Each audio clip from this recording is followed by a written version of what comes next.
आचार्य जी, जिम्मेदारी कैसे पूरी करूं? मम्मी पापा कुछ और कहते हैं और मैं कुछ और चाहती हूँ। ये भी पता है कि वो ठीक है अपनी जगह पर, फिर भी मेरा मन नहीं मान रहा। इसीलिए घर वालों से कुछ समय लिया है, पर अब ऐसा लग रहा है कि समय भाग रहा है और मैं वही हूँ, कुछ भी कर नहीं पा रही हूँ। ऐसी स्थिति में क्या करूँ कि कोई रास्ता नज़र आए और सब ठीक हो जाए, क्योंकि मेरे लिए घर वालों की खुशी से बढ़कर कुछ नहीं है। पर फिर दूसरी तरफ ऐसा लग रहा है कि ये रास्ता मेरा नहीं है। कृपया मार्गदर्शन करो आचार्य जी। मैं क्या मार्गदर्शन करूं? मार्गदर्शन तो तुम करवा आई हो। जितनी हिंदी पिक्चरों के डायरेक्टर हैं सब तुम्हारे मार्गदर्शक हैं। ये पढ़ रहा हूं और कभी खुशी कभी गम बज रहा है।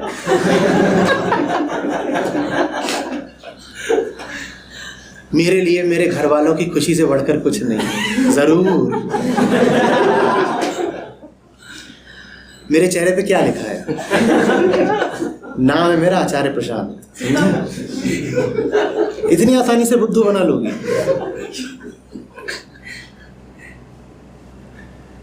मम्मी पापा कुछ कहते हैं और मैं कुछ चाहती हूँ। ये जो कुछ है उसका नाम भी नहीं ले रही। इतनी मीठी चीज है, इतना बड़ा खजाना है कि सबसे छुपा रही हो।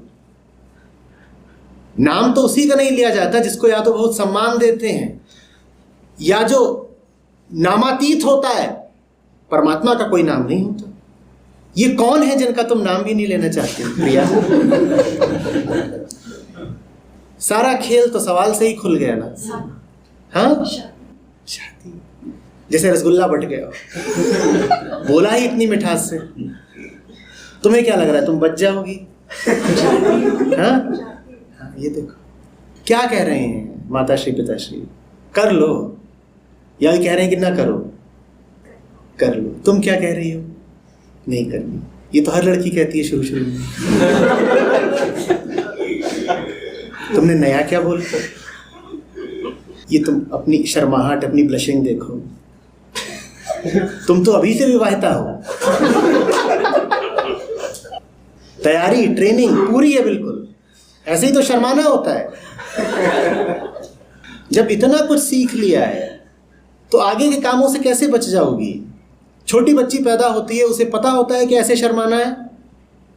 जिन्होंने तुम्हें सिखा दिया यूं शर्माना, उन्होंने जो बाकी बातें सिखाई हैं वो भी तुमने सीख ही ली होंगी। तुम्हें अनुपालन करना पड़ेगा। ये लज्जा, ये शर्म, तुम्हें क्या लगता है इनमें कोई सौंदर्य है? यही वो जंजीरें हैं जिससे औरत जकड़ी जाती है। तुम में दुख थोड़े ही उठा, तुम तो भाव विभोर हो गई। और तुम ही नहीं, पूरा कक्ष। मैं और कोई बात बोल रहा था तो इतनी मुस्कान बिखरी थी कहीं। अब देखो कौन बच सकता है? पहला ही वाक्य कहता है आचार्य जी जिम्मेदारी कैसे पूरी करूं। तो बात अजीब है। किसने कह दिया कि ये जिम्मेदारी है? बताओ किस शास्त्र में लिखा है? मैं पढ़ना चाहता हूं। किसने कह दिया जिम्मेदारी है? किस चीज को विवाह कहती हो?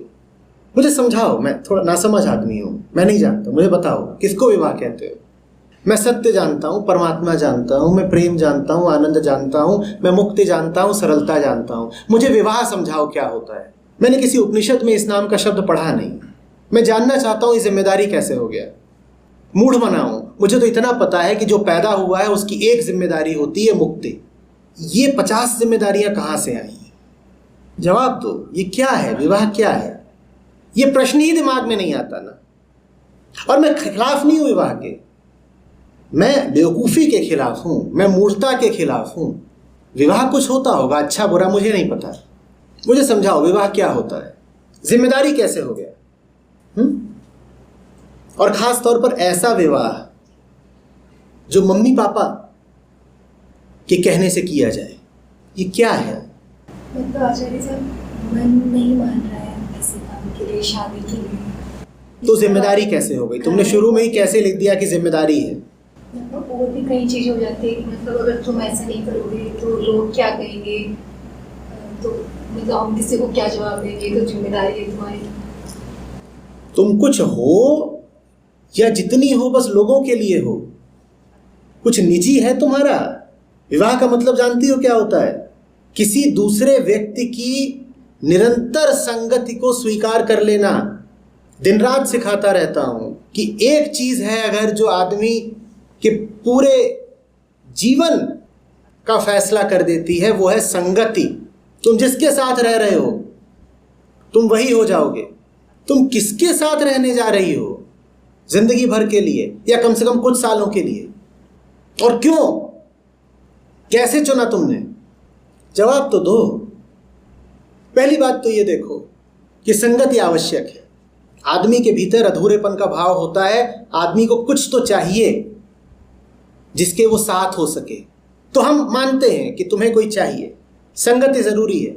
हमारे भीतर अपूर्णता होती है और हमें हाथ पकड़ना है किसी का। किसका और किन पैमानों पर तुम चुनते हो कि किससे विवाह करना है, बताओ मुझे। पहली बात तो ये है कि स्त्री कहती है पुरुष की संगति चाहिए, पुरुष कहता है स्त्री की संगति चाहिए, वो भी स्त्री को जवान पुरुष की और पुरुष को जवान स्त्री की संगति चाहिए। तो सबसे पहले तो यहीं पर दिख गया कि तुमने किस आधार पर संगति चुनी है। तुमने किस आधार पर संगति चुनी है? तुम्हारा आधार है दैहिक सुख।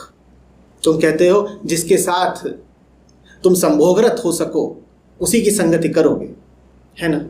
पहली बात तो ये। और उसमें भी तुम 50 बातों का और ख्याल कर देते हो। समाज ने कितना दबाव बनाया है, जिसके साथ जा रहे हो कमाता कितना है, उसकी जात कितनी है, उसका धर्म क्या है, इस तरह से संगत चुनी जाती है। ऐसे तुम्हें तृप्ति मिल जाएगी, ऐसे मुक्त हो जाओगे।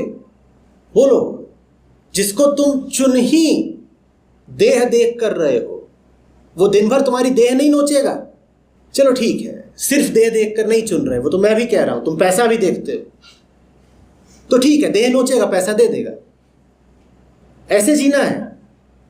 मुझे 2 लोगों के साथ रहने में क्या आपत्ति हो सकती है? भली बात है, 2 लोग साथ हैं और साथ रहने के लिए अगर तुमने कुछ रस्में भी निभा ली तो चलो ठीक है, चलेगा। तुम्हें एक रात का स्वांग करना तो तुमने कर लिया, आग ली, उसके चक्कर काट लिए इर्द गिर्द, ये सब भी तुम्हें करना था, कर लिया, चलो कोई अपराध नहीं हो गया, कर डालो, ये सब भी कर डालो। तुम्हें 100 लोगों को दावत देनी थी, 2000 लोगों को दावत देनी थी, तुमने दावत भी दे ली, चलो वो भी कोई बात नहीं, वो रात तो बीत जाएगी ना। और उसके बाद क्या बचेगी तुम्हारे पास? संगति। तुम मुझे बताओ तुम किसकी संगति कर रहे हो और क्यों? ऐसा तो है नहीं कि शादी की रात के साथ शादी का खेल भी खत्म हो गया, या खत्म हो गया उसके बाद तो खेल शुरू होता है। घर तो ले आए हो, अब उसके साथ जीना भी पड़ेगा। कैसे जियोगे समझाओ मुझे, समझाओ कैसे जियोगे। और बड़े ताज्जुब की बात है कि सब जी लेते हैं और मुझे शक है कि वो जी ही नहीं रहे हैं। किसी राधा को किसी कृष्ण की संगत मिलती हो, मैं होता कौन हूं आपत्ति करने वाला, पर तुम हो राधा जैसे, तुम में है कृष्ण की तलब, सीता राम के साथ है, भरत राम की तरफ भागते हैं। ये मीठी संगति है। मर्दाना निरंतर लगा ही रहा नानक देव के साथ, ये सुंदर संगति है। इसमें कभी हो सकता है कि जो जोड़ा बने उसमें एक स्त्री हो एक पुरुष हो, वो बात संयोगवश होगी, आवश्यक नहीं होगी।